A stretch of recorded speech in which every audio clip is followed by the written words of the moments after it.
They are politicians and celebrities, comedians and Hollywood producers, all with one thing in common: power. Power they allegedly or admittedly use to force women to accept inappropriate sexual advances.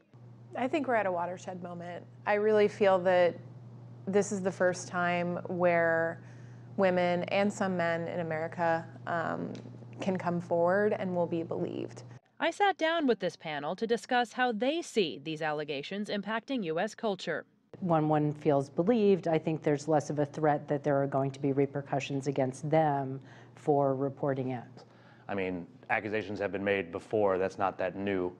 But now people are getting fired, resigning, apologizing for it. I think, frankly, you're seeing these firings taking place because I think there was institutional knowledge of the behavior that was ignored. Yes, I would say, though, there is a fairly high-profile person out there with over a dozen credible accusers who has yet to face accountability for that. He's referring to U.S. President Donald Trump, who overcame multiple allegations of sexual harassment to win the White House, including a moment caught on tape. Grab him by the.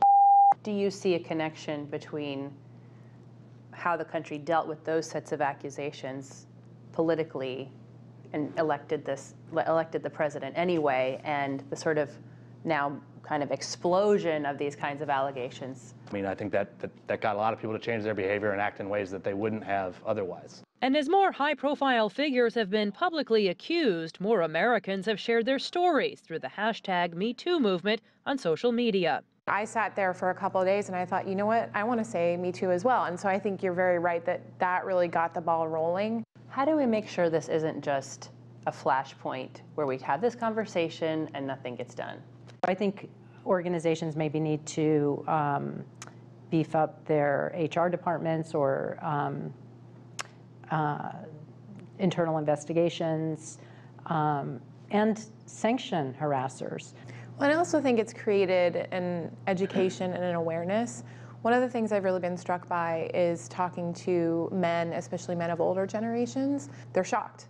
They're absolutely shocked that this goes on. I mean, I've seen it across the spectrum. And so I think the education and the awareness component of it is what's going to help make it stick.